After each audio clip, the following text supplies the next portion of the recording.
highlighted the security and privacy challenges which the FinTech ecosystem grapples with. Till now, DSCI has been doing via multiple shapes and forms of leadership. But we thought that since that FinSec conclave, we have the leaders present gathered around here. So why don't we give it a dedicated treatment, and with all of your presence today, for just approximately an hour or so, we will be discussing what the FinTech ecosystem, what the challenges they have been grappling with. So just to get the conversation started, if I can request Mr. Vinayak Godse, CEO DSCI, to at least get it started, sir. And then of course we will be going around the room. Mr. Prasad is there, Vice President DSCI, to take the conversation forward.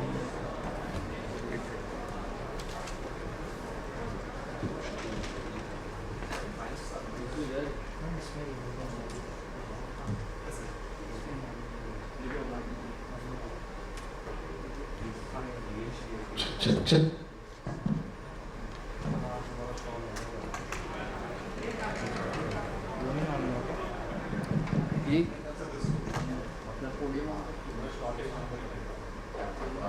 Morning and thank you for joining this interaction. So as an ESI, we have been working with the user industry, fintech providers, most of the banks, most of the insurance companies, most of the capital sector organizations are a kind of a TSS member, and we also work with SEBI, RBI, IRDA, the regulators as well. Right? But we know the entire story of digitization of India also hinges on the kind of ecosystem that we created, right? And that ecosystem is one of the important principal logic is from the unbundling of the transaction processing industry, basically, right? Which happened in last 10 to 15 years of time, and right from initiating transaction to engaging it, executing it, even managing data out of it, basically, is unbundled a lot. That's not only in India but across globe as well. Right? And that's created a lot of opportunity for a lot of FinTech providers in each of the sector, basically. Right? And this opportunity is not only the opportunity that is created in India. We also work with global ecosystem and global clients as well, and those opportunities are global in nature as well.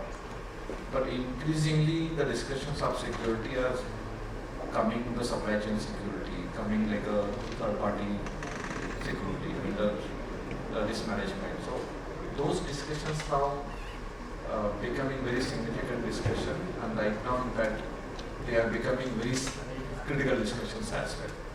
And we know the cloud especially has really helped in tech to scale low. So the user organizations from FinTech in India as well as the globe. But the SaaS ecosystem got also evolved in Indian ecosystem to serve the Indian companies and global companies. But increasing the regulatory screws are getting tightened for the service provider, or outsourcing provider to come. More and more impetus is given for third-party risk management. More and more impetus is given for all the separate components coming from third-party one. That's why you must see the ESCOM requirement is becoming more stringent now. Now even since last 2 days we have been deliberating on this supply chain component, this package level security, right? All of the solution that we build has a sort of open source component, and their update happens as a NPM packages for that. That became a very important critical part, right? So, and then increasingly some of the sectors like bank or power and energy, we are saying that you would be more, FinTech providers will be more responsible, or will be made responsible more for the security challenges coming from tech. More and more vulnerabilities are, but in some cases like in banking, in telecom for that matter, there is also tied up 50 crore rupees government of India thought of imposing for the companies which is providing software or technology capability to the telecom provider. Anything goes wrong with your product, a significant level of kind of a fine has been proposed as a Department of Telecoms there is this agreement. So there was also important initiative in a power ministry to create a template of agreement between the utilities and their providers basically. So, increasingly this has become very important area, an important subject, and we have been solving that. Most of the banks has ASM for all their providers. They have been doing the audit and assessment. They have been devising some kind of standards, some kind of acceptance test for any product to come and work in their environment basically.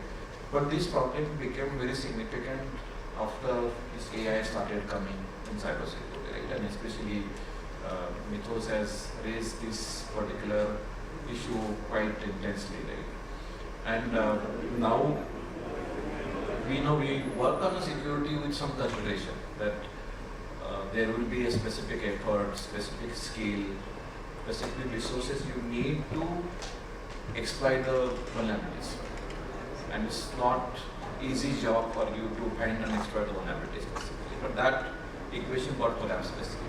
Right? And now increasingly you can't give a scope, and that's why if I had been to Europe sometime back and based on the product company, so that each of them are realizing that the responsibility liability obligations coming to you on cybersecurity per se, if your user organization which is using a product, they get into problems, so you will be made more responsible for that, and the regulators also pushing for that. Right?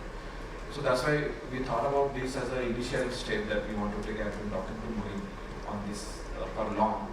The steps is to work with the entire FinTech ecosystem of this country to see how we are preparing better, how we are developing our product, how we are taking care of those third-party supply chain security issues of our own clients and users for that matter.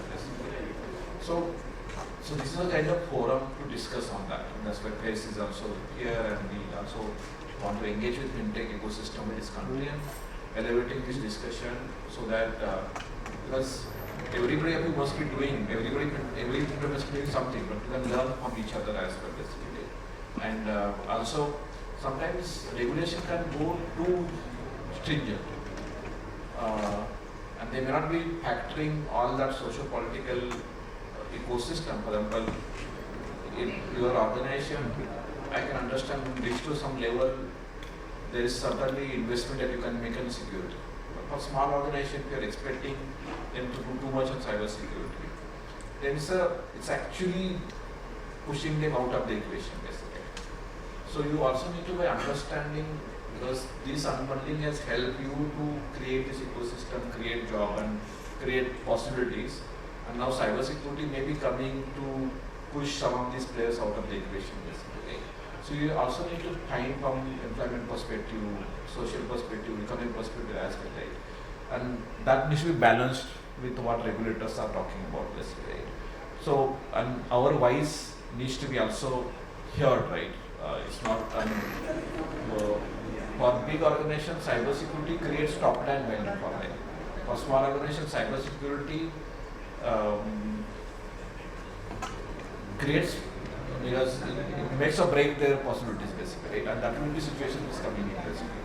And that's why this needs to be discussed so that policy is not immediately devised, right? And the responsibility for security is also shared responsibility basically. It's not like your clients and users are completely transferring that risk to you basically. So all this needs to be discussed and deliberated, and that's the idea of putting this first effort to discuss with FinTech ecosystem, and eventually we want to take this discussion to all of those startups, all of those companies like Profius and big companies, even TCS, Infosys as well, because now with this kind of challenges coming in, so who address this challenge, right? Who should invest for these challenges? Who, what could be that? For example, one of the things Prasad and I was looking at, what kind of agreement that you sign until now, and would they hunt you back when the Mythos kind of models are available basically? Because all the agreements signed taking those contexts in the picture, not the current context in the picture basically. So this needs to be discussed a little bit, and that's the basic idea of today's interaction. And I would like to hear from you, but Prasad will largely take the discussion ahead. In case anybody has any initial thought, Prasad, you need to then. Yeah. He's good. Yeah. I'll just Yeah. take this. Essentially, with NPCI being in the room and we have some of the familiar faces, Mohit, I also request you to chime in here because what Sir mentioned, especially with respect to, I think there could be multiple aspects that could be discussed here, but one important aspect that we would want to hear from FinTech, such as you and others in the room, is that let's say now with Mythos coming in and so many other aspects, so many powerful advanced AI models coming in, and cyber vulnerabilities getting exposed, take anything at an unprecedented scale. So from that perspective, how does a FinTech like you are strategizing for it, preparing for it, etc. We would want to hear from you, and not just you, but from others in the room as well. Hi, good morning everyone. I am Mohit Shrivastava. I am CISO and DPO with Purpure Software Solutions. Thanks Vinayak Adil for inviting me to this discussion. This remains, this particular topic remains very close to our heart, and I'll pick one few point which Vinayak was referring to. That cybersecurity pressure is somewhere kind of creating throwing challenges to small scale startups and fintech like organizations. Somewhere I have a contrary view to that. It's and I'll try to draw parallels like, does your having a good braking system for your car, and I see information security as a braking system of your car, will throw a car manufacturer out of the business. It is something like this, right? It is something probably you. No, please carry on. Please carry on. So, can we compromise on that piece? Question number one. And second, we have seen a lot of news coming around making a buzz about Mythos. Today, we sit in a era or the environment we are looking on, the vulnerabilities identified by the traditional tool, they remain unpatched. Right? Now we are referring to Mythos. Probably what it may lead to is piling up of more vulnerabilities and the scale will patch. This would lead to a big gap between the two. That's my personal view around it. Something proactiveness around, there's a term I was kind of reading across, a mean time to patch. It's very easy to kind of quote it theoretically to mean time to patch, but what repercussions is going to bring on the whole ecosystem, right? This may also throw another challenge. Third, and now I'm sorry, I'm kind of responding the queries through certain more queries because they still remain unanswered. Organization like ours, which is Perfumes, we cut across different industries. I would not say industry, but at least BFSI segment company, banking, insurance, something driven by UIDI or be FinTech, or you name it, probably we may have a presence upon. The biggest challenge which an organization like ours today remain is we don't have a common ecosystem or a framework ecosystem existing in the market where we can comply to. Today, to throw some numbers, I undergo almost 700, 800 due diligences in a year. It's a Herculean task for me to cater to. This is kind of leading additional compliance cost to me, right? Say group companies, a bank, and with the same having the same insurance arm, they would not listen to each other. They would not. I report to IRD. You want to comply to my regulation, and a banking would say no. I report to RBI. You have to comply to mine, right?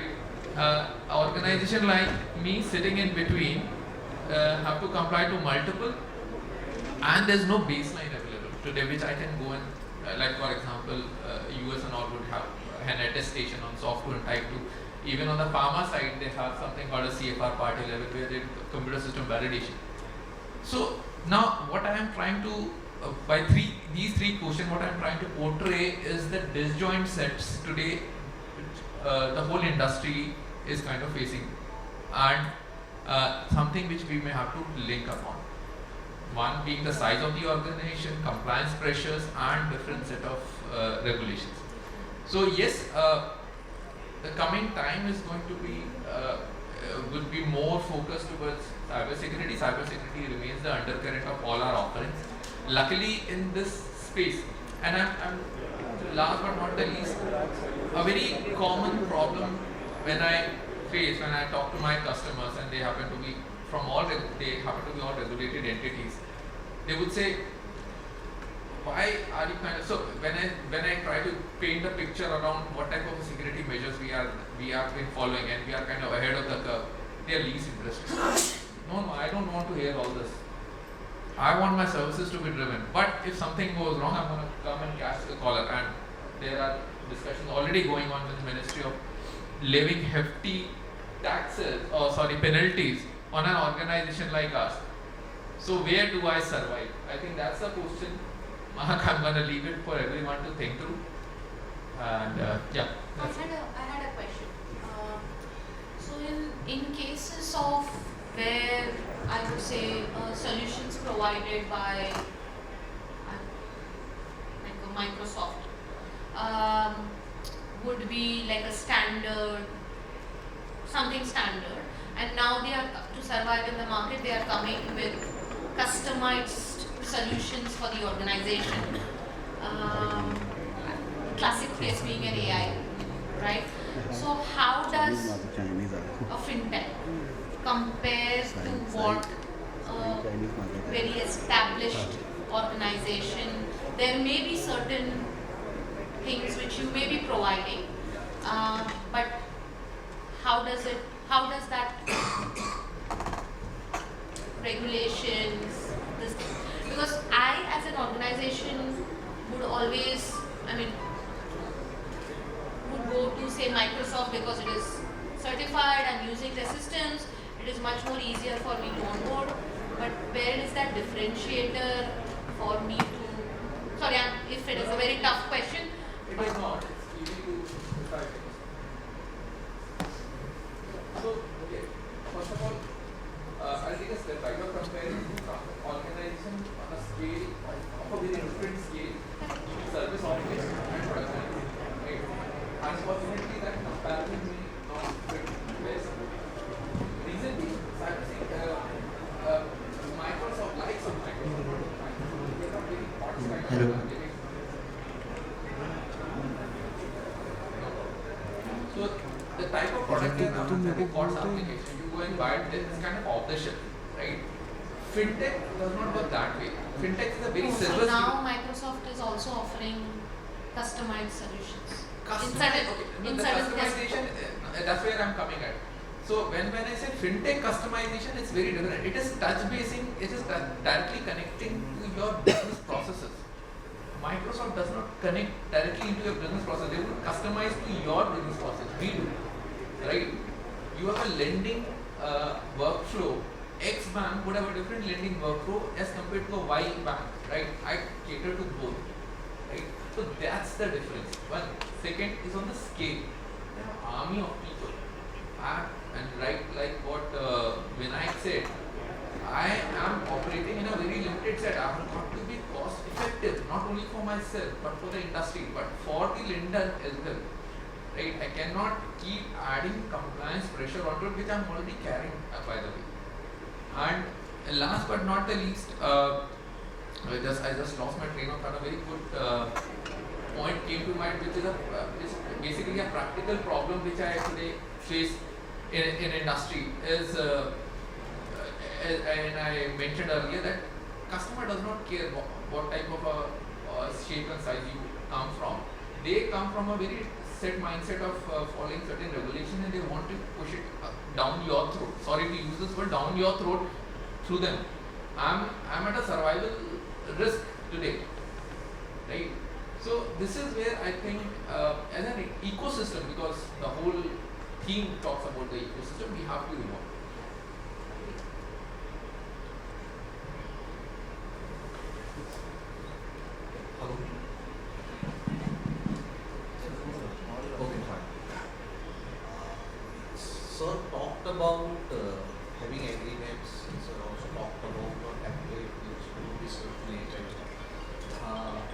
experience with this agreements just now.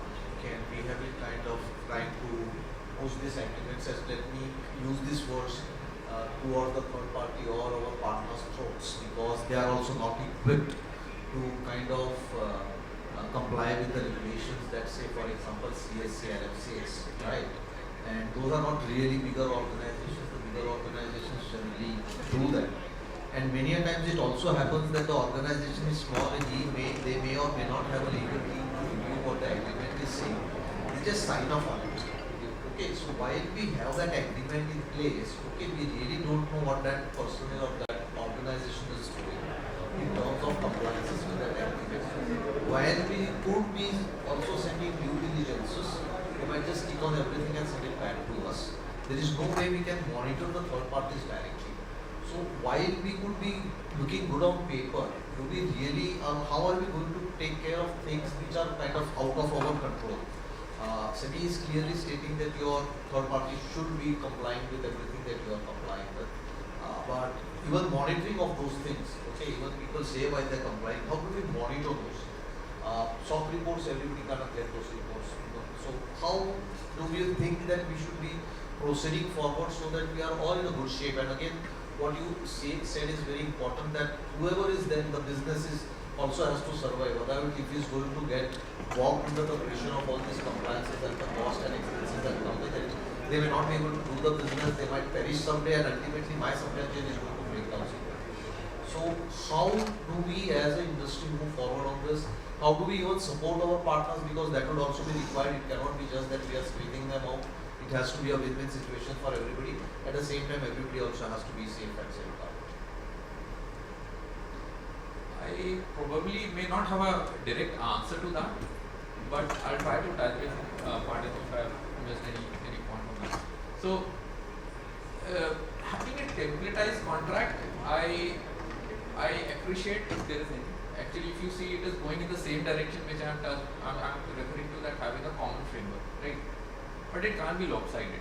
You cannot be just protecting the NCIPC regulate, or not NCIPC, any regulated or the organized, because they are running the industry, and it has to kind of fall back on me that, okay, 50 crore or any penalty on to someone who's kind of reporting into, right? I give you a very, and that's where the point which I missed earlier. And on the scale side, sorry, I'm just digressing a bit. How many, the likes of Microsoft, Salesforce, and things like this, do they allow you to even go and test their application and do a VAPT? They do not, right? Take it or leave it. Right? Sorry, Google, beat anyone. Take it or leave it. What they have written over the website, it's a gospel of truth. Accept it. By those same customers, I'm asked to provide them a test environment. They do a VAPT on my production, even it's written on the contract that you cannot do a VAPT on my production, they do that. Why such disparity in the industry? Why I'm being made to follow something which is as per law not allowed, right?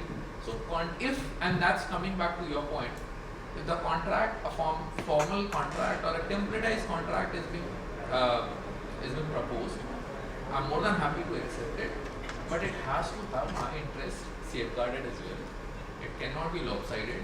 It has to be equally sustainable and organized. And there are few things which are kind of you cannot probably shy away with.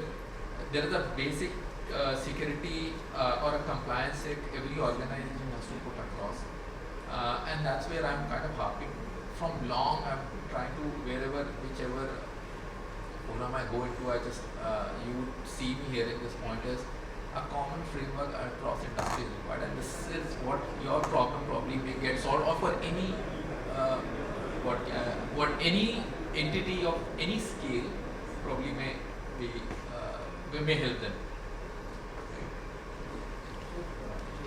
These are the challenges. So just on a lighter note, we were working with one of the prominent members in the industry, and we saw an agreement. The agreement came from them, and in this case, we were taking some services from them, and the agreement was completely one-sided, which was supposed to go to the vendors. Okay, Out of and product. they are asking me for my due diligence in that agreement. So, and they are one of the biggest players there. And that's how it works. So, I mean, there has to be a lot of evolution that has to happen. People have to understand because they are set in such a way at that point of time that they have only one agreement which is going only to the partners. And when I am becoming their client, the same agreement comes to me and I am asked to sign that agreement. And I'm like, none of the clauses apply to me. I'm not going to do it, and it's very difficult for them to digest the fact. Yeah. So that standardized agreement is absolutely going to help. We talked about Microsoft. Microsoft agreement doesn't give you any SLS anywhere. In terms of, when I say SLS, I am talking about uptime guarantees.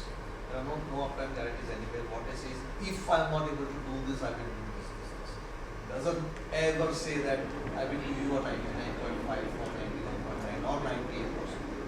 So that's one of the biggest players. I think this is one of the biggest things that we have to first tackle out with. And with the likes of Microsoft, people have seen that their services going on and off in the recent past quite frequently. So that's one of the deal breakers for us for the industry because we do a lot of transactions on email also, time-bound transactions.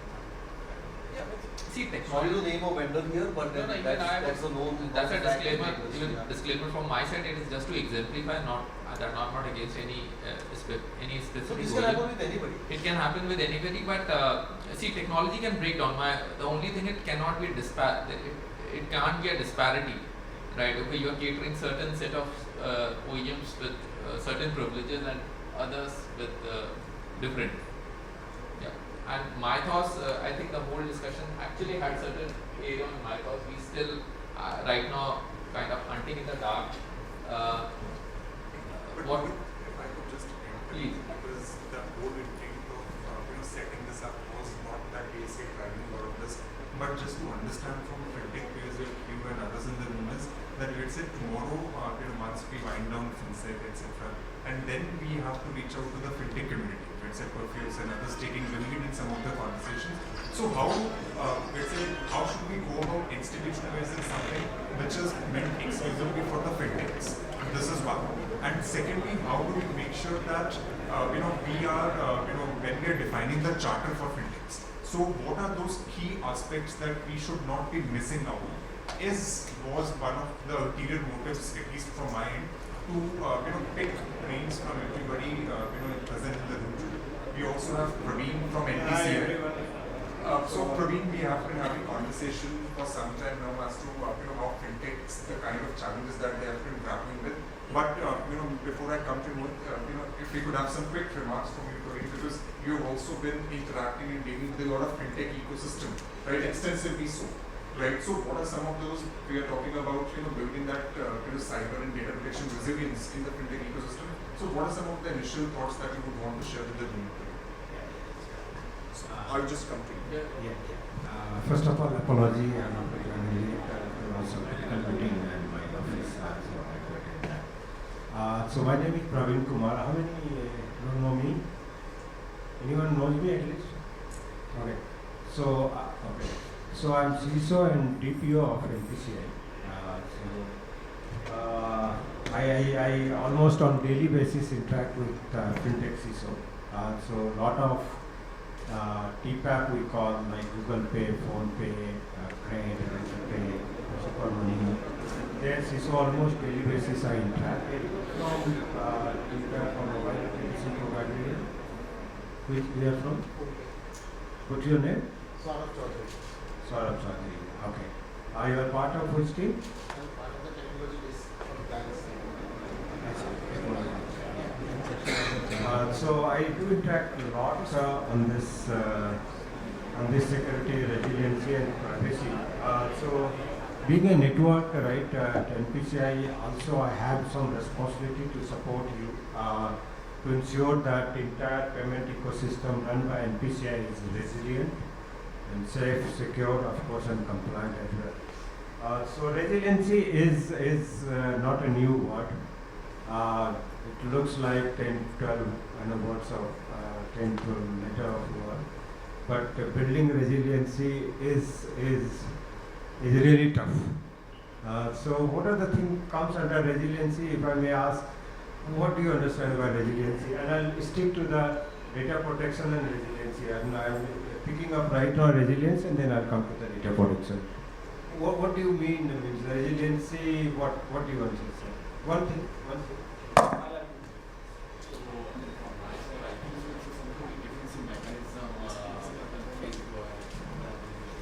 Yeah, defensive mechanism. That's a good answer. Anyone? Sir? What do you understand? Sorry, could you My name is Rishi. I am representing MUFG Group. Okay. To me, resilience means uninterrupted. Very good. Not bad. Yeah. Just introduce your name. Hi, Shivani, I'm from Sector Online. Residency to me and what I've done with my clients is building operations which are scalable and as everybody mentioned, availability and not disrupting the major production. Very good. Very good. Thank you, Shivani. I think all three are together covered. So resiliency is all about how you ensure that your services are reaching to the end users, right? So always.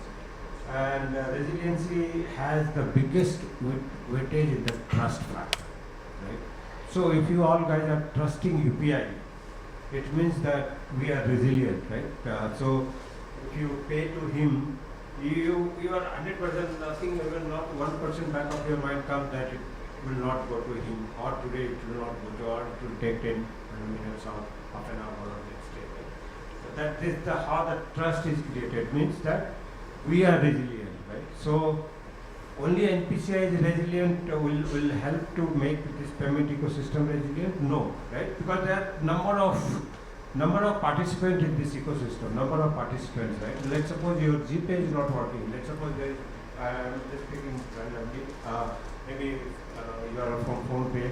If your PhonePe is not working, it means around 40 crores customer you are, right? Or 30 crores, I'm not sure, around 20, 30 crores, right?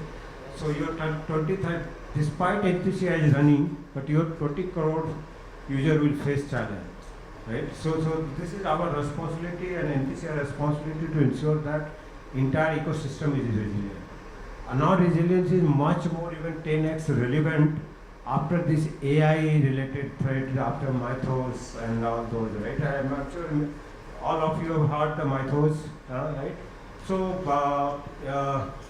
I don't know what will happen, right? This is a scary situation. So there has been, board discussion within at NPCI. There has been, I'm sure that you must be also discussing with your management, right? In this new age threat, especially coming from AI, this resilient got weightage rather increased their weightage 10x, right? So resilience also now include which is how quickly you can respond, how quickly detect, protect. Those are not traditional things. But how quickly you can detect, mean time to detect, mean time to respond, MTTD, MTTR. I'm sure everyone understands cyber security, right here? Or anyone from that only business? All understand, right? So MTTD, MTTR are traditional KRIs to manage this SOC, etc., right? Efficiency. But now it is important that you always should assume breach. So no one is safe at this stage, right? So if Mythos goes to the wrong hand, bad actors, trust me, it will be a minute to penetrate you. It will be a minute to hijack you. It will be a minute to kill you, entire operation. Trust me, and this is real situation. This is real situation. Project Glasswing, if you have heard, the JP Morgan who invest $1.2 billion. Their budget is, security budget is $1.2 billion. Billion, not million. $1.2 billion. I worked at JP Morgan and my friend is there, CISO. That's why I'm telling you with all the conviction. $1.2 billion budget. And this Mythos had cracked their all security control. All security control, Zscaler, Cisco, and all those. And that's why it was a conscious decision not to release to the public. So all these big US IT company, bank, service company, and OS operating system like Google, Apple, etc. They have released this method is released to limited to those project class companies, and they are trying to scan their code, their vulnerability, and fixing it before it goes to the public. I'm not sure it will go to the public or not, but if it reaches to public, and then resilience will be on on toss. Trust me. So what we should do then? What we should do then? Now you understood the context, right? What is resiliency? What is the threat now? And then what we should do then? Then maybe I'll ask randomly again. What one step you should be taking? No problem. What one step you should be taking? So which company you are from? I'm from Invesco, sorry, I lost your question. So if resiliency is a threat, what one step you should be taking? I think the first thing that we should start with is the gap assessment. Unless and until you know where your gaps are, you don't know what to patch it. So I think gap assessment is what we should start with. That's a great answer. Yeah, gap assessment. What exactly you should do? I believe building more redundancy. Yeah. Redundancy helps little any immediate impact to the primary link, let's say. Yeah. So I think one more thing that what you do is gap assessment and risk assessment. Yeah. So gap assessment, once you do the risk assessment basis, which you will also be able to do and map those two things to figure out what are the resilience measures. Perfect. But gap assessment against whom? Maybe sir, you? My name is Pankaj sir. I'm a virtual CISO for multiple FinTech platforms. Oh, very good. Yeah. So you must be advising to your customers. I was primarily here to understand the cost of operations for FinTech, but I think what you're asking is... No, I'll talk about cost of operation. Whatever. But yeah, business resilience is primarily to look at the assessment in terms of running and continuation of business is one part. Second, resilience, tools like Micros is very difficult to map and matter for us. So business context of how much money I should pour in to build the resilience. So money is secondary part, sir. Money is secondary part, right? So yeah. Praveen, I have a few points to it. Sorry, I'm just in a rush because I've got to add another session. I'm Mohish Shrivastava, I'm CISO and DPO with Coffee. So the question which Praveen raised, I don't think there is a silver bullet answer to that. You cannot approach the whole problem with one solution. I'll try to throw a light what we are trying to do. You have to bring in the point which Praveen touched base upon resiliency. It's about the layer, how you build, how you pick up signatures and fingerprints early by bringing in some divergence by honeypots and honeybaits. Try to pick up those signatures early. And Praveen was not there when I was when I was kind of explaining this. We do see Mythos as a risk, but sitting in a scenario where vulnerabilities are not fixed, identified by a traditional tool, what you can achieve. So organization across, and you all know, I'm not kind of pinpointing anyone, but in the organization with a strong dependency on your vendors, you don't have a visibility on your vendor side, third-party ecosystem, you are not being able to fix vulnerabilities, identify traditional tool. I don't know what my thoughts is gonna lead to. It would add multiple layers of vulnerabilities and they pile up at your end. So what you have done, we have started testing our products internally through certain AI models in a sandbox, which I touched base upon, so that it gives a visibility to, it's kind of a dress rehearsal for us to how to fix it fast, how to work on the meantime to respond and identify signatures at an early stage, because it's largely on the SaaS side of things. So these are the couple of points which I want I think great point, Mohit. Thank you for pardon, complimenting. Praveen, I've got to step out for the No problem. Praveen, I also have a point. Yeah, please. Just going back to your Just introduce yourself. Sorry, my name is Amber. I'm from PricewaterhouseCoopers. Amber from PwC.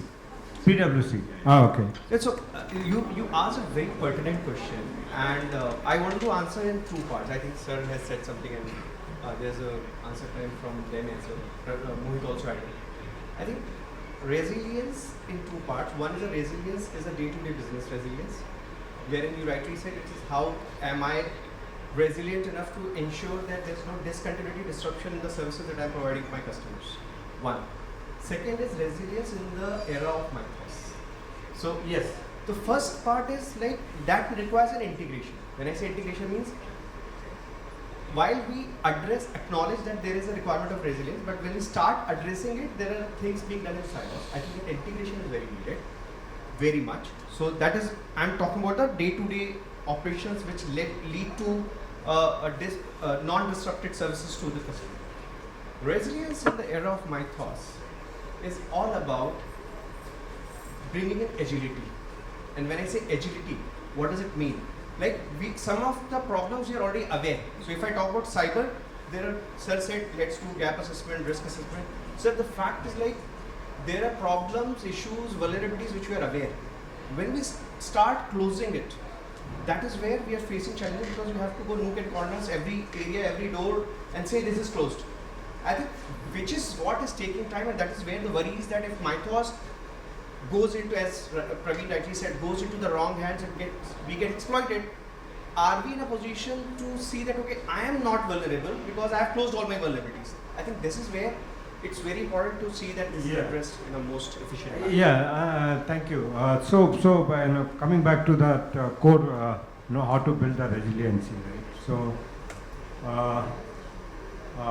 there are fundamental cyber hygiene, which is still relevant, okay? And there would be at the top of the different thinking, different mindset you have to apply in the age of mythos, right? So cyber hygiene, I'm sure that if you work in BFSI, there are a lot of regulations from NPCI or from RBI and all the regulators, SEBI, etc., right? So basic hygiene is again still relevant. Basic hygiene means what? You have to have the backup, right? You have to have the air gap backup. Probably if you can afford, you should be having the isolated recovery environment, right? You should be testing your backup. You should be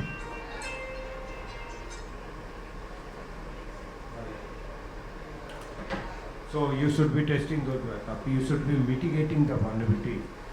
Now in the age of mythos, right? So I was there with FM suddenly called this meeting with the top DSCI CISOs and leaders on 23rd April.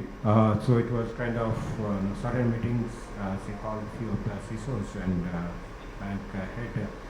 So what mythos can do, right? So most of the organization, and most of them means including everyone, we ignore low vulnerabilities, right? Low vulnerability. We tackle critical, we tackle high, and if we get time, medium, but low is okay, right? So mythos has a capability called chaining. Chaining. What they can do, the low vulnerabilities, they can identify 2, 3 plus 1 plus so many identities. They can convert those number of low vulnerabilities to the critical vulnerabilities. They have such a powerful. They also have the reverse engineering capability. So you have the executable. They can do the reverse engineering and create your source code. Can you imagine what are the capability they got, right? So 1 trillion parameter, I'm not sure whether you guys understand, so I'll not be very technical, but I try to get the message. So they can do the reverse engineering. Executable code can be converted to simple Java, Python, COBOL source code with clear text. And then once they have the source code done, converted, they can scan and find the vulnerability in your source code. And this is exactly happened with JP Morgan. This is exactly when JP Morgan runs on COBOL. COBOL is supposed to be, one of the secured programming language, right? So, their source code was not exposed to mythos. They just gave the executable, C-run-3, I'm sure many of you know, executable code. And they reconstructed the source code and scanned and found hundreds of vulnerabilities which no tools, after spending $1.2 billion on the application security was able to find out. So this is such a scary situation, reverse engineering, the zero-day attack, the chaining, all those capability propelled CISO to think something differently now,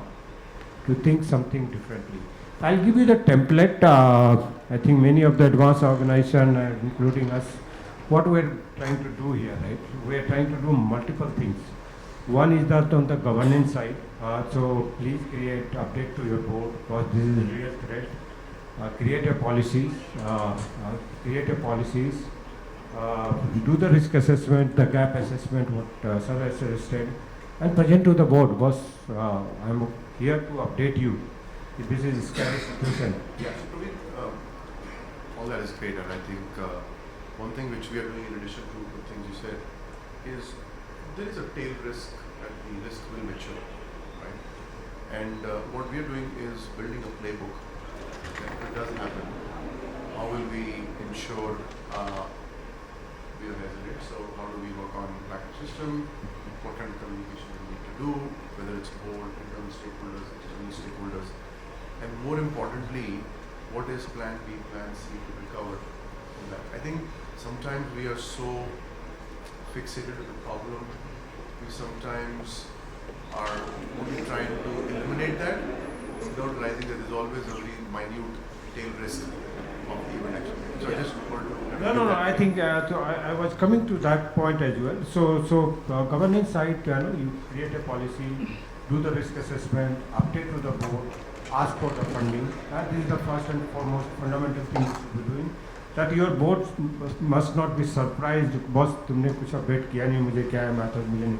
So your board member are non-technical mostly, right? So please do update the board. And second, that as I said, right, the changing the mindset in this threat scenario is kind of critical. So all those traditional security monthly or quarterly VAPT, right? Following up with IT team, boss fix it. No, I don't have time to fix it. I can't do the restart of my business, right, or my application. All those offline or non-blocking mode of IPS or any WAF, anything decline mode. I have only monitoring mode. I can't take risk to block my business. I don't know where this traffic coming from. I know it will be monitoring mode, and I will do the post-factor analysis and all those. All those are gone. Trust me. So you have to take a call here that how you can reassess entire security control and use AI for AI threat. This is the second template what I'm giving you. After governance, please use AI in your SOC. SOC means Security Operations Center, right? So what I mean that, right? AI threat only can be countered through using the AI, right? So one of my forecast personal that after this there will be a huge surge in alert, right? So how you can optimize your alert fatigue? So that can only be done through the AI-enabled SOC, right? So then they should understand that your context. You should create a RAG. I'm not getting into very technical thing, but context is important so that they can understand your threat surface, they can understand your environment, your technology, what you use, the infrastructure, what you use, and can reduce the 80%, 90% kind of alert. Only actionable alert come to you as an incident or actionable alert. Right? That you must do. This is the first thing you should be doing in your SOC. And I'm not suggesting any solution. There are hundreds of solutions. Please do explore, but you must enable your SOC through AI. The second thing is called SOAR function. Anyone know SOAR in SOC, in SIM, right? Security orchestration and automation, thus automated response, right? So enable that, right? And this is what you are telling, sir. So this is where the playbook comes, right? So please rewrite your playbook now. This is the time to rewrite your playbook. All those traditional playbook, right, what you have created is gone, right? Focus on that. There would be a breach. So this is called technically assume breach scenario. You always be in assume breach scenario and see that today, if it is not breached, we are not breached, not attacked. Thank you God. Thank you God for today. Tomorrow we never know. And I'm not scaring you. This is the real thing I'm talking you, right? So assume breach scenario is all about that. If breach happen, then do you have the written playbook, right? What are the do you have the complete roles and responsibility defined, right? Can you shut down your application in a second? Can you pull the plug in a second? Can you ensure that your log is intact? Can you ensure that your database is, your air gap backup is protected? Right? Who will talk to the media? Who will say that this is crisis situation? Who will declare that?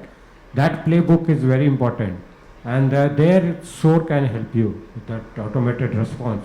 Please invest that. Nowadays, all the SIM comes with AI-enabled SOAR, behavior analysis, anomaly detection, playbook, and automatically they can isolate infected system and all those. So please create the use case and use the SOAR system as much as you can. The third thing is that if you have money, I'm sure that all the critical organizations and the big banks, etc., are investing in IRE. Assume this scenario is all about that. Your production gone, your DR gone, everything gone, and this can happen today, tomorrow, if you are not lucky, right? So then how you can start your critical service, not all service, right? Critical service through that IRA environment with proper, RTO or RPO, whatever you have that for your business requirement within 4 hours, within 6 hours, within 8 hours. So that is all about the resilience. I'll pause here. Let me summarize everything, right? Resiliency is all about ensuring that your business is up and running to your customers, right? Resiliency is all about creating the trust, right? So if you are resilient, I have seen, right? जब भी application उतना चलता नहीं है, right? It means that you are losing the trust. It means you are losing the business. So please understand, and this is the important factor in the trust. So invest as much as you can based on your thing, and I'll come to your cost of operation. So what will be the cost of operation to make it resilient? So resilience is non-negotiable in your critical business, especially if you are in B2C. Even B2B as well, you should be resilient. The new mythos era, right? So resilience has much more importance now. So please build, invest, and relook your security controls in the new lens, through the new lens, and see that what are things you could do. Rewrite your playbook, test your control, patch the vulnerabilities. Again, I'll be emphasizing patch. This is the cyber hygiene fundamental, 20 years old, is still relevant. As soon as possible, you patch the vulnerabilities. Go and negotiate with your vendor, OEM vendor.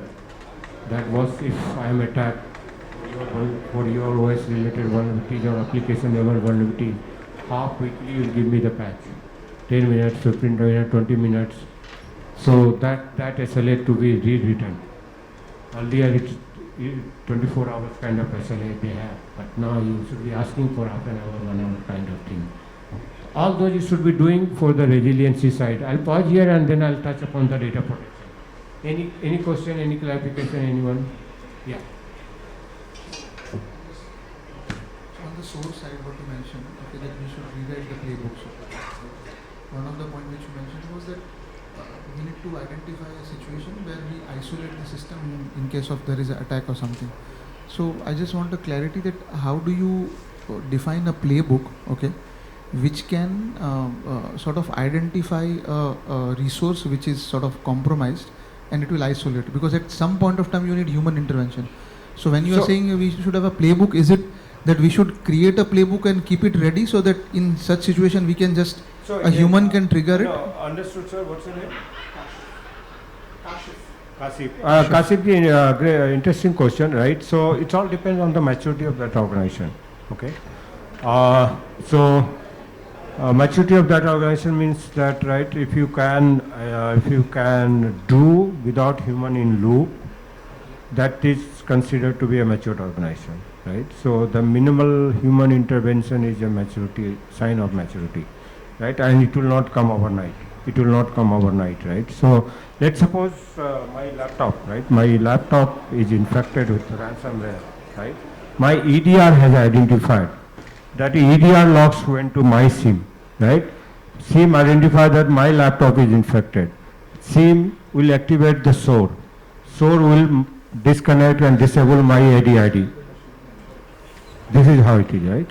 But if you are not matured, right? So you are not able to identify through AD whose laptop is this, where it is it my laptop, is it not laptop?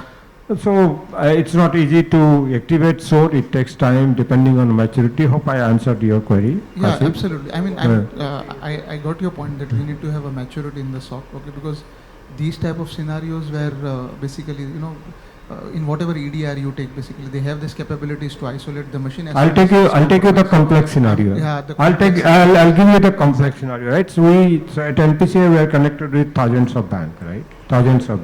Right? So let's suppose we have the separate IP identified, written, understand my AI SOC understand that this IP belongs to ICICI Bank or SBI Bank or anything. We have those understanding, right? Let's suppose I'm taking this name for example. ICICI Bank is compromised and they're sending malicious traffic to also infect NPCI. Then my SOAR can disable that ICICI Bank node itself. That is the second complex scenario. So it again, right? It depends. Now, if you don't identify the IP where this is coming from, then what you will do? You will shut down the complete MPLS. You are right, yeah. Right. Exactly. So it depends on the you maturity. at least it has to be gradually mature. Of course, this is not overnight done, man. This is not overnight done, Kasip. It takes years. Right. It you are takes correct. years, not days. Okay. Thank you so much. Yeah. Anyone else? Okay. So we'll move to the data protection. How many related or engage in protection or DPO or data privacy? Anyone? So many. Okay. Then it will be interesting. So I'm also a data protection officer for NPCI. This is very interesting development happening as we speak. It's like, right, the age-old phrase, right? So वो elephant को देख के बोलता है ना, this is trunk को छू के बोलता दिस इज एलिफेंट, लेग को छू के बोलता this is elephant. So most of the DPO are, I'm talking even DPO, the core data privacy professional are also not able to decode the requirement, unfortunately, right? They can talk hours and hours, but practical implementation or how to move forward is a challenge. And I'm talking with after interaction with a lot of DPOs, right? So lot of DPOs, right? So I do interact a lot with many DPOs, right? So if you want, if you ask them to talk on the DPDP Act, they can talk full day, right? They can talk full day. But if you want them that how you are implementing, पता नहीं कहाँ से शुरू करें, right? This is where we are. Unfortunately, we have only 1 year, 13 May 2027, to comply. So exactly 360 days now, right? Maybe not 350 days around, right? So 350 days, so means every day is critical. Now, I'm not sure whether you will get extension. Probably not, because I have heard Sunny Vaishnav in number of forums that 2 years is enough time to implement if you are serious. So be serious and do not assume that it will be extended. Do not assume, okay? Heavy penalty and how this any regulator or any good manager or good leader or CEO does, right? If he or they want to scare to the entire Janta, they will catch one guy and put 250 crore penalty. Okay, right? So we don't want to be one of them, early victim of penalty by the Data Privacy Board Authority. So you have to prove them that you have taken enough steps. Okay, because this is not a certification, right? You can't go and with a certificate from KPMG, boss, we are compliant, right? So this is like GDPR only, right? You have to show the intent. You have to show that yes, we have taken enough steps to ensure that we are there, right? So maybe I'll give you the practical practitioner tips than talking about DPDP Act and all those, so everyone understand, right? Practical tips here is, right, first and foremost, read all this 38 pages, kitna hai Vasudha? 43, yeah. 43 pages of DPDP Act. If you are not able to understand being a tech guy or legal guy mostly understand, but the tech guy or CISO, then hire a good consultant. I'll not name any, but hire a good consultant and see that what are the things applicable to your business. Okay, it is very important to ensure the applicabilities. They all are not applicable to everyone. Right? If you are not dealing with children's data, then it's not applicable to you. Right? So if you are not even collecting the PI data, then DPDP Act is just a piece of paper for you, just throw to dustbin, right? But if you are dealing with the PI data, somehow you are collecting, processing digitally, then see that the applicability part of that. And then once you are very sure that you are data controller or you are data processor, so hope you understand controller, processor, fiduciary. In Indian word it's called fiduciary, and GDPR word is called controller.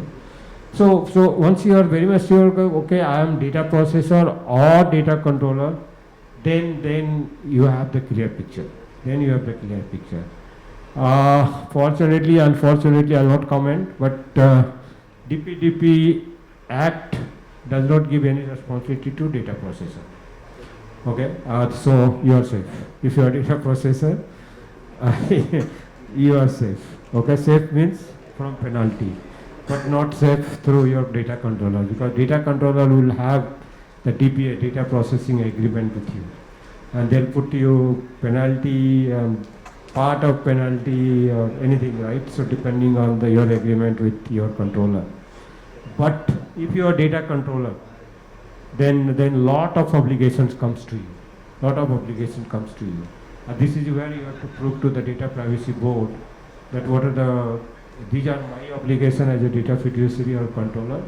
These are the ABC steps we have taken. This is important in case of any breach happen.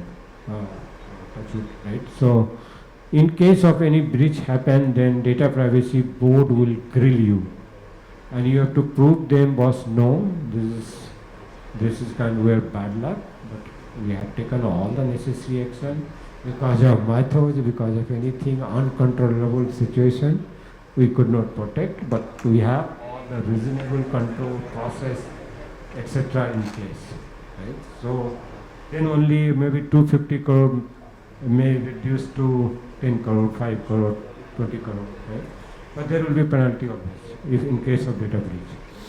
So how you prove them? Right? I will prove them if I am taking the thing that you are data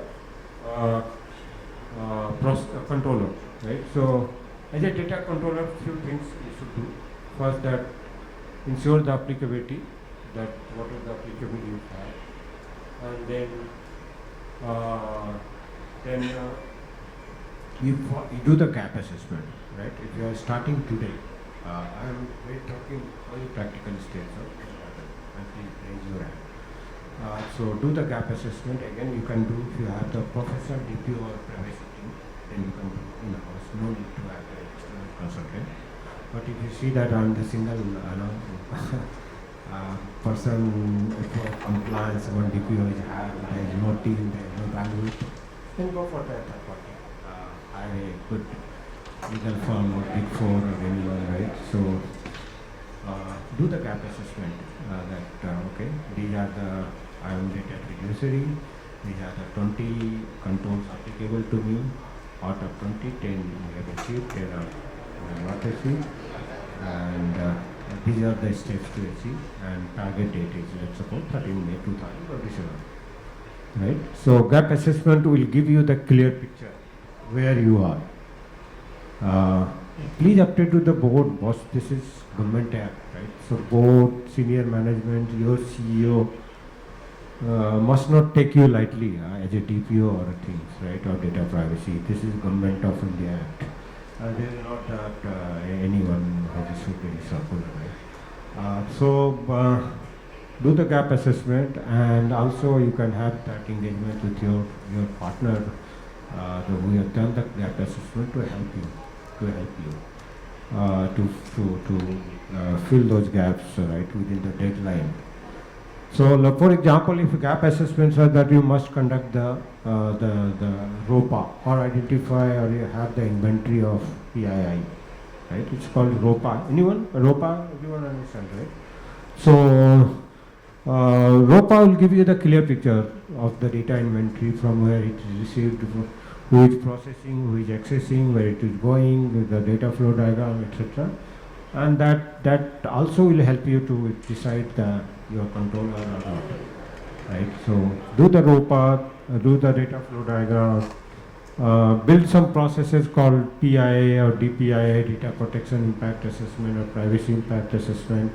At least build the governance side, process side is should be clear, right? So implementation and maturity comes over the years, right? So on the process side, you must be having the data breach policy, PIA policy, data DPI policy, data subject right or data principal right policies and all those, right? So workflow, etc. must be discussed with your business team and at least signed off.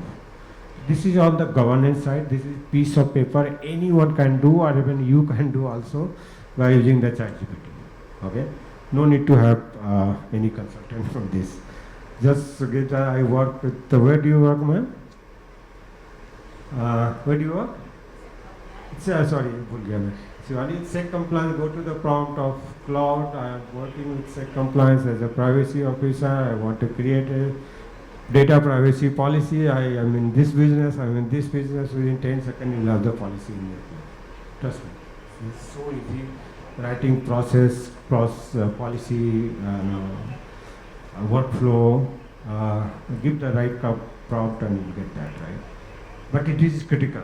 It is critical to have the documentation is in process.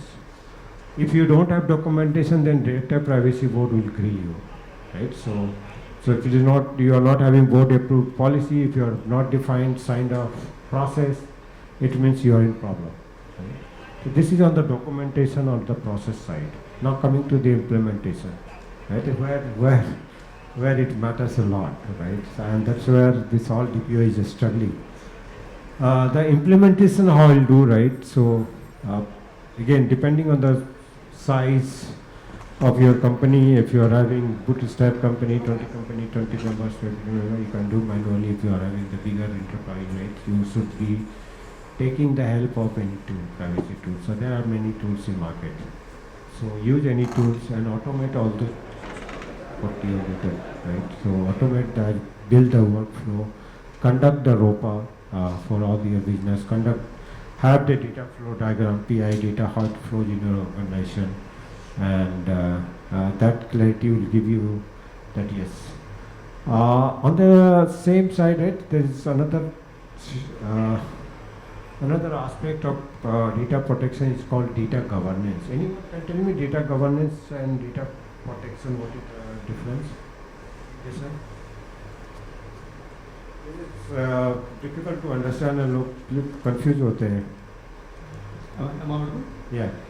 So data protection is, as per me, it's all about making sure data doesn't go into wrong hands or into wrong processes or does not get used,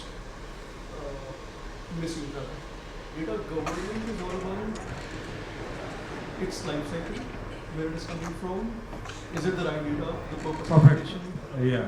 Yeah, I think before even data protection and without data governance, probably you will not be able to achieve the DPDP. So, do you have the data governance policy, control, process is in place? First focus on that. And data governance also is one of the critical components that identify and classify. Right? So you must do the scanning or manual, whatever method you have, do the scanning, discover the PI data, classify those data, and put the reasonable control around those database, right? These are the fundamental things, right? So classification of data, like if you have PI or any confidential data, then these would be the my access control, right? So layers of control you have to build once you identify, that comes under data governance. Nothing to do with the data protection, right? Or DPDP, data protection, of course, is the integral part of data governance. So first you implement the data governance in your organization, identify, scan, classify, put the layers of control around this access control, especially the monitoring DAM, right? Database activity monitoring, maker checker and all those, right? These are on the data governance side. Coming back to the data privacy or data protection side, right? So once you identify these are the my PIA data box or database, these are my PI data, how it flows, who is having access and all those. Then you have that this process to be activated, right? So process means like if you ROPA, you identify that you need, it's called data minimization, right? You need only mobile number to run your process, but where you are collecting name, right? So purpose and minimization and limitations and all those.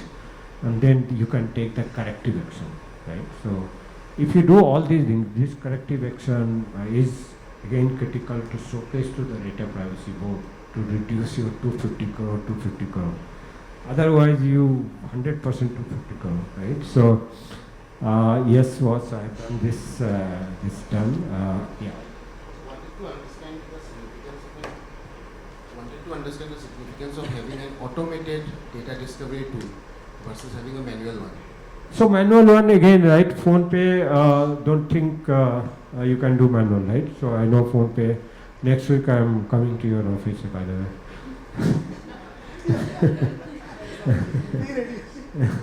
No, I'm just waiting to hear that. So you are there? You are Bangalore based? Okay. Manual is to bhul jao. Manual is not possible for you. Probably a small company, but go for the automated scanning only, right? Again, that buy a tool such as scanner tool that which can cover the different kind of database, right? So structured, I'm right now on a structured only. Structured may be right. You have the SQL database, you have the Yugabyte, you have the Oracle, you have so many database, right? Probably you have to buy such a tool after doing the POC, but at least that particular tool can touch all your database, right? My question was more towards whether the DPDP specifically requires... No, DPDP will not say anything. Oh, bhul jao. DPDP is not even saying to the data scanning. Does it say? No, right? Nahi kehta. DPDP. Yeah, that's all. Protection कैसे करोगे? These are the mechanism to protect. Unless you know this is my crown jewel, how you protect, right? Crown jewel है ये आप उसमें हमारा 100 gram of gold है, then you will put it the Godrej lock and you will put the key, you will hand over the key to someone and they will keep you inside the bed and all those, right?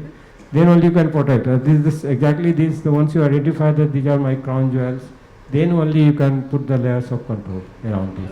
So this is where I'm just saying that you have to initiate and take and implement all those steps to convince to data privacy board that we have taken enough action, enough activities completed. These are the things we have done. You have to prove them, and like a lawyer, go there and argue with them. plead them that, plead is the legal word, right? Plead them that, yes, we have the, but unfortunately, still we got breast. In the data principle, Ravi, there's a very peculiar clause where it says, if a person says what all data do you have of me, what all you are using it for processing, you tell me. We cannot reply to that query if we do not have the inventarization. Exactly. In Yeah. a sense, DPDP has covered the data scanning, inventarization, SII, all the things. I mean, her question was, or his question was, does it say? Explicitly not. Explicitly, no. But these all are implied. These were the practical template I'm trying to give you. What are the It would be very difficult to do it manually. Yeah. Unless So this, technically it's not possible. yeah, this is where I'm giving you the practical tips because I'm meeting a lot of DPO, right? With all are struggling, right? As I said, my recent example, elephant, pura elephant को कोई नहीं देख पा रहा है, right? So everyone is seeing from one side of it. So it's difficult, yeah.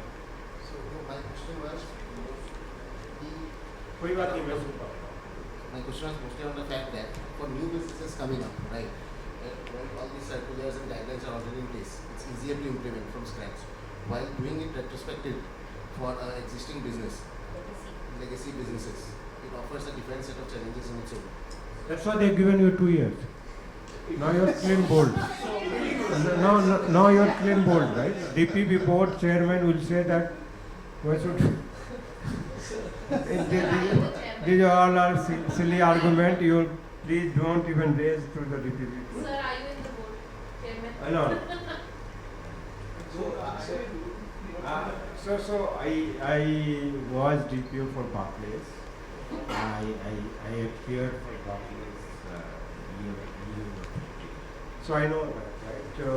They don't have time to listen to anything, right? You will be given 5 minutes time to present. These are my requirements, sir. These are the action you have taken. These are the things, sir. Because of this, we got this.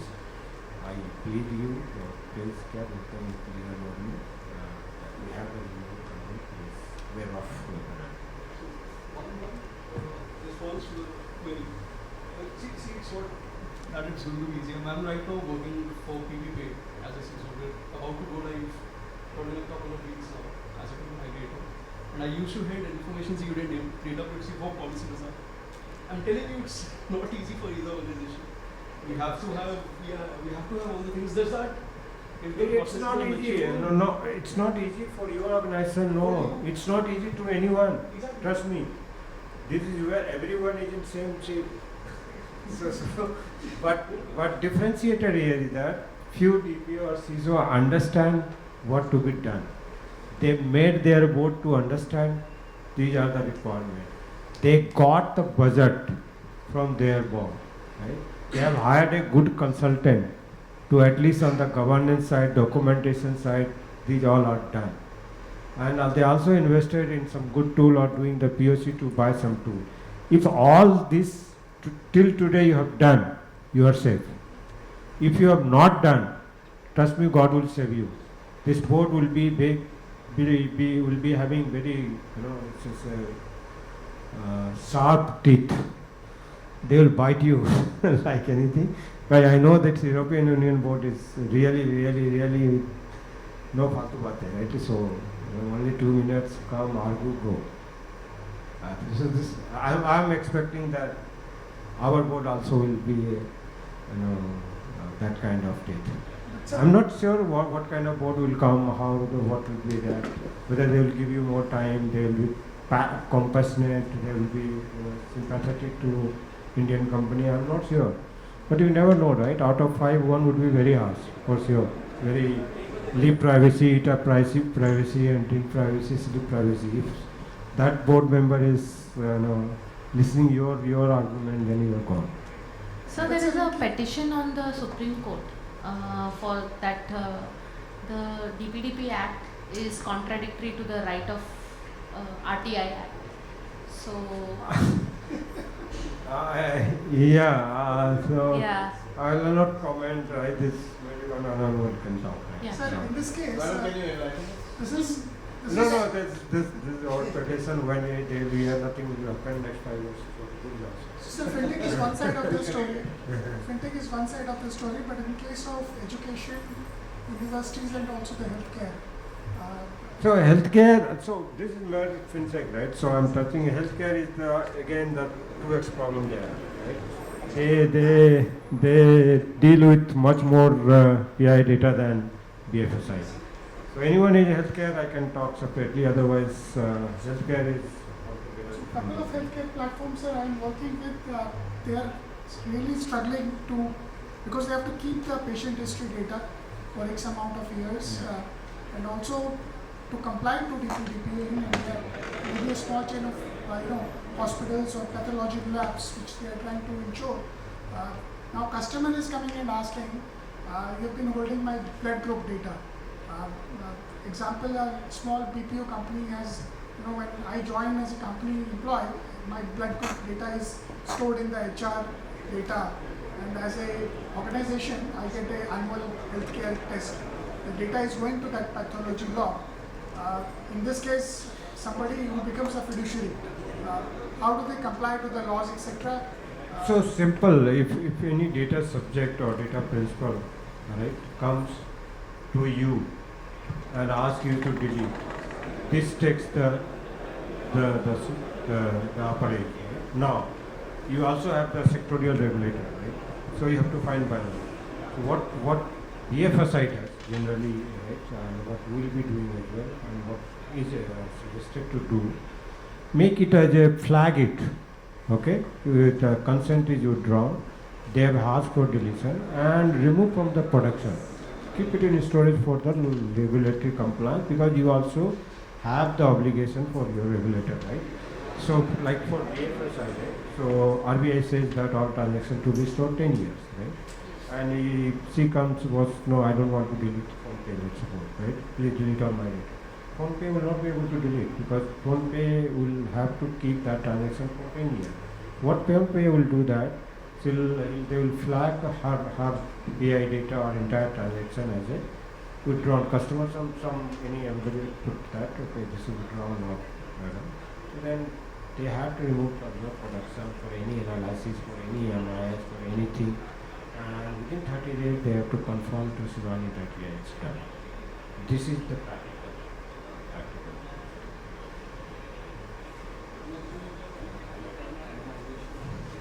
Okay, this is again an interesting thing, right? So simple term, again I'll not talk about technology, right? Anonymization is all about that if you anonymize any PI data, you are not able to trace back, right? This is a simple definition that you don't understand. Another concept called PET, privacy enhancing technology. Right? Another concept called differential privacy. These are the very good tool. A lot of technology innovation are happening within India. I have met a lot of co-founders, they are working brilliant work, right? So if it is anonymized or aggregated, means you are out from DPDP. आप सोचो कितना बड़ा advantage है. Please use this advantage in your favor. This is where we are also working to anonymize our data, to aggregate, to use the differential privacy to so that we can make out of the scope. So yes. Legacy data issue, most of organizations right now facing this data anonymization. Difficult. Legacy database probably is most difficult. Yeah, understood. So where again I'm giving you the practical tips, right? So where you can use this anonymization or differential privacy, like you have data lake, right? Or you have analytics database, you have application where it fetches the data. There you can put this like data, you can anonymize that. Where you are using the UAT, those data, right? There you can do where we are giving the hackathon, correct, API data. We use differential privacy very effectively. One of the methodology of differential privacy is doing tokenization of the existing data.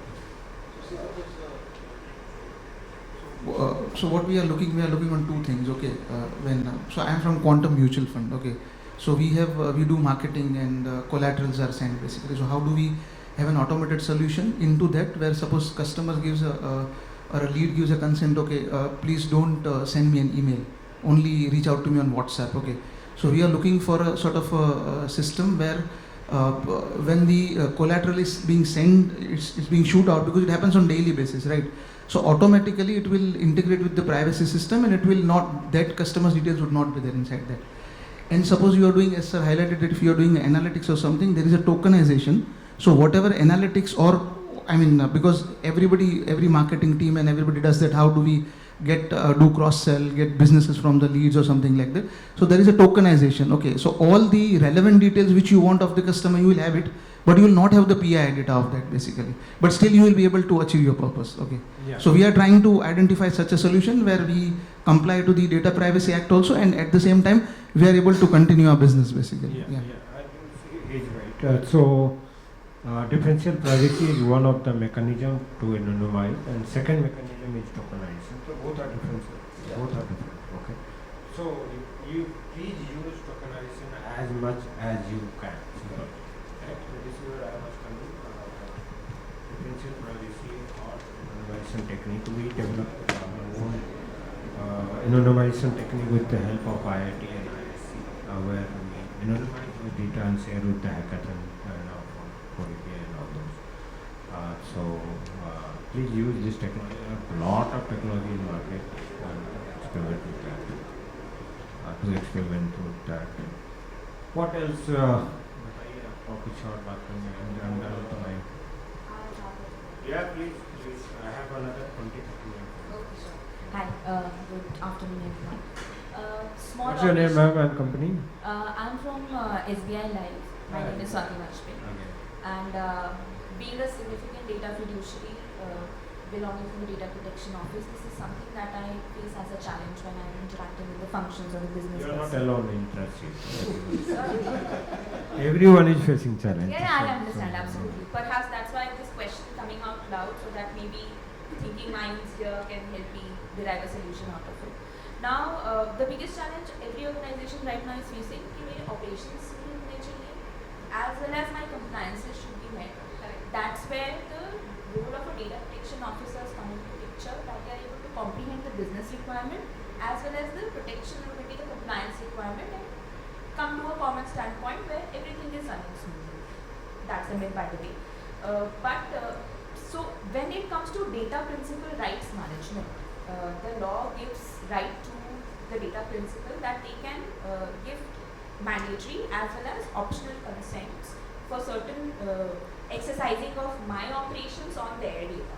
Now, if I give this right or maybe an option to my data principal that you can withdraw your consents for analytics or promotional purposes, half of my business is going to die, because I will not be able to upsell or cross-sell my product to them in a manner for which they have already withdrawn their consents. I might not be able to reach out to that customer database. So how do we have a workaround? Find the fine balance, right? Yeah, how so, do we so I'll tell you, I'll tell you, right? This is, as I said, you're not alone in this, okay? So I'll tell you, when this DPDP Act was deliberated by Ministry of IT, right? So CI and FICI, they all reached to them, right? They representing the business community like SBI Life or other banks, etc. Was this will kill our business. Right? But this is also. I'll not comment on all those, right? So let's talk the practical what I am practicing. Yeah. data principal right? Yeah, data principal right. Yeah. So simple answer is that please take the consent. But if they are not giving the They are not giving. Please don't use that. that's gonna kill my business. Let it kill. So what will you do? What will you do? So unfortunately, this DPO, CISO are there to गाली सुनने के लिए, ठीक है? So no, I am serious. I'll tell you, right? You can't do much, right? You can't do much. Simple. You can't do what you can play with the word, right? You and no, that you can do. That you can do for better service, for better that you'll be using this your PI data to provide more customized service to you and all those. This is prevalent, and this is also prevalent in European Union still. So that copy paste. HDFC Bank, one of my close friends is working in the DPO section. They have put a Chinese wall within the branches. So if you are holding an account in Malad, you cannot go in any other branch and access your customer information. कुछ ज़्यादा हो गया. हाँ, so Not restrict my right as a no, so you have to, if you are visiting, say, let us assume that you are visiting, say, Nariman Point branch, you have to give consent to that branch. Immediately, they will open it. So the consent. At the branch Consent level. window, right, or consent taking center, right? Consent center can be they're a bit different, right? You can take through online, you can take physically. Yeah, but then that's how they are doing. It should be ideal. but Should be wouldn't done. it be operationally Very challenging. That's what they are facing. branches, imagine HDFC Bank. So yeah, they have so much branches. So if you have a branch in some remote location, if you're visiting in Mumbai or somewhere, you'll have to give consent to that So branch. I'll answer to you, right? So without consent, no. Answer I is know no. that. Non-negotiable. Oh, the baseline You is have to find take the So, legal ma'am, help. we as Indians have a peculiar way of coming out with So solutions. what will happen, right?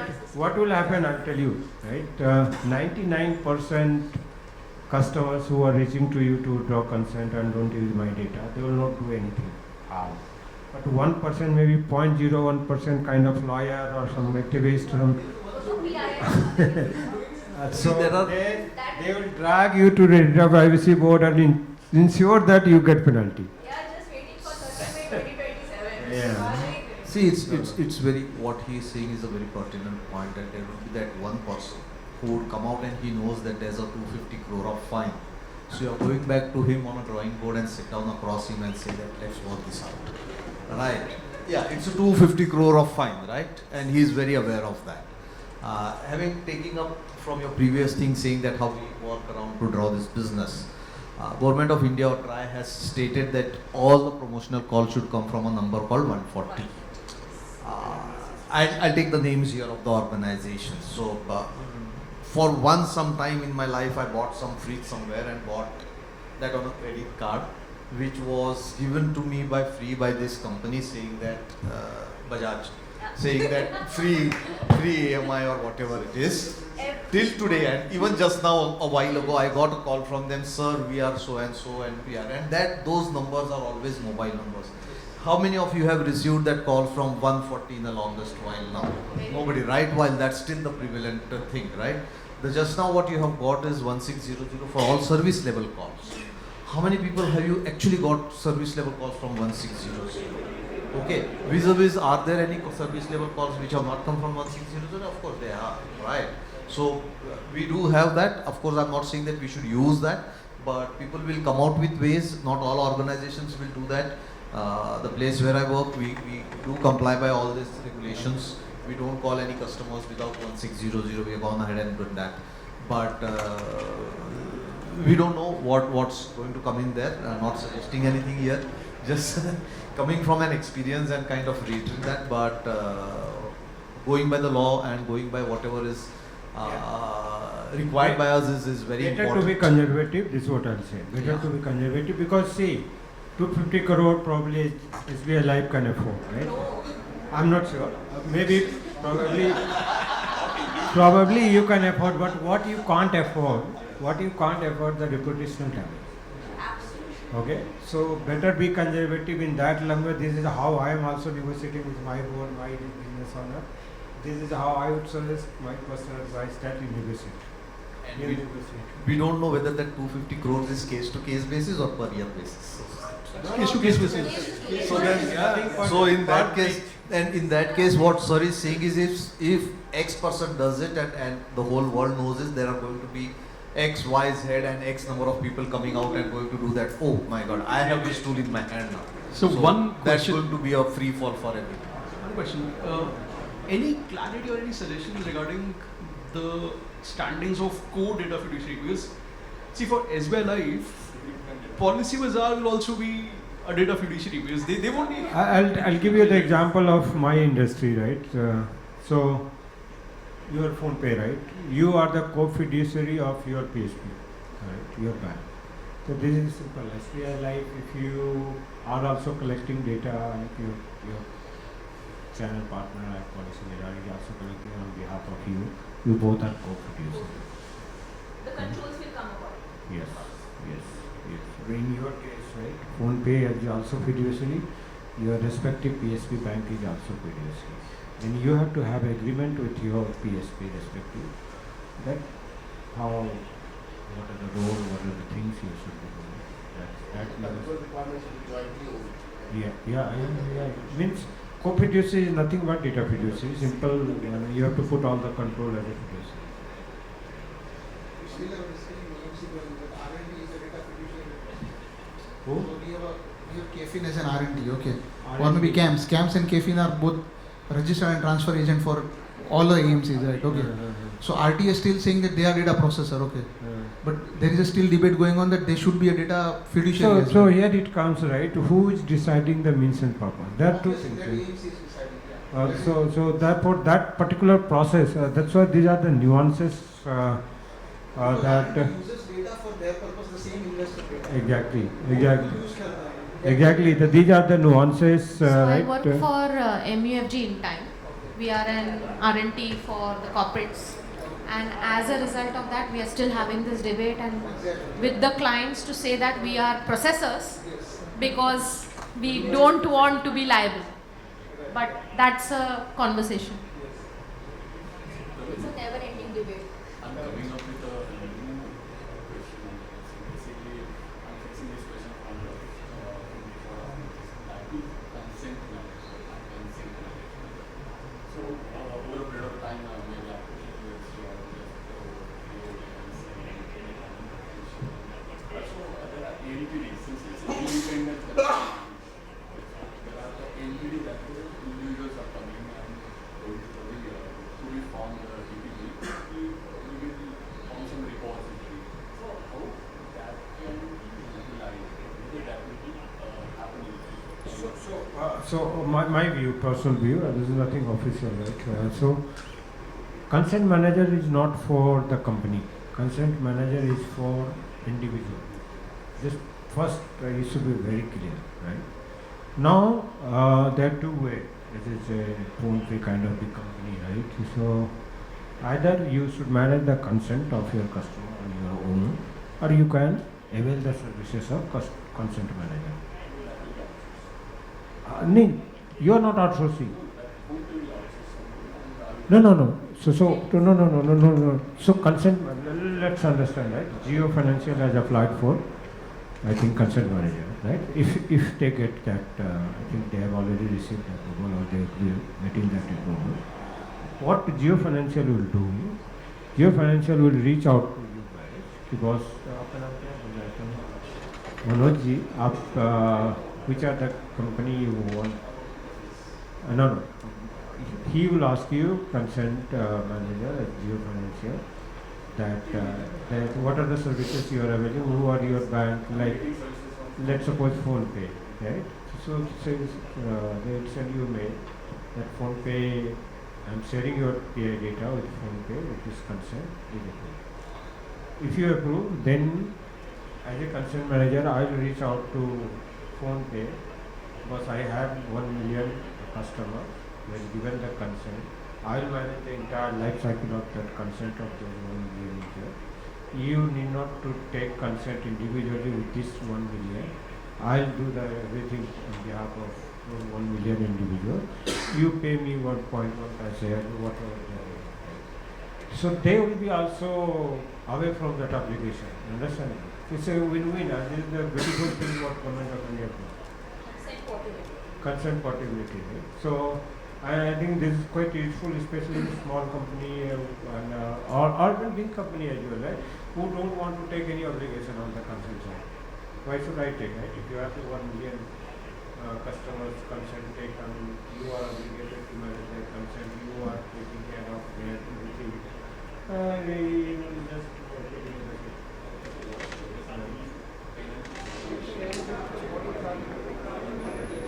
No, penalty will, all obligation will come. Consent manager is always data fiduciary.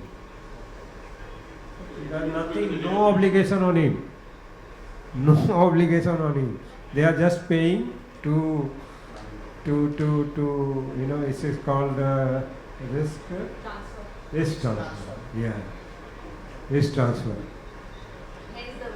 As the vendor. So you are the significant data fiduciary or geo financial leader. That is their job.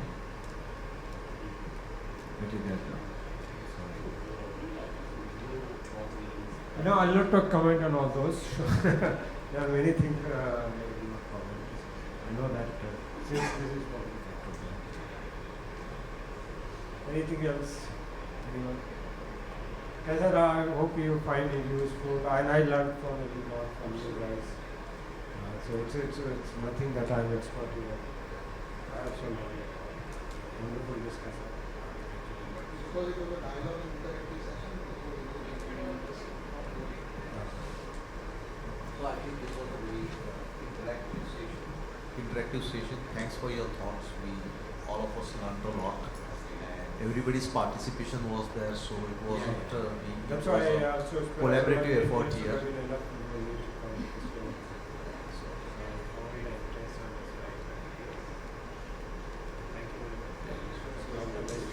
Thank you, sir. Resiliency is non-negotiable, so data protection and these are that's why we coined this closed door conversation, very apt, very relevant. Please update your management, your code and all those was this. We need investment, we need values, we need consultant support, we need to meet the deadline of PPP. All the rest. Okay, thank you, sir. Can we take a group picture?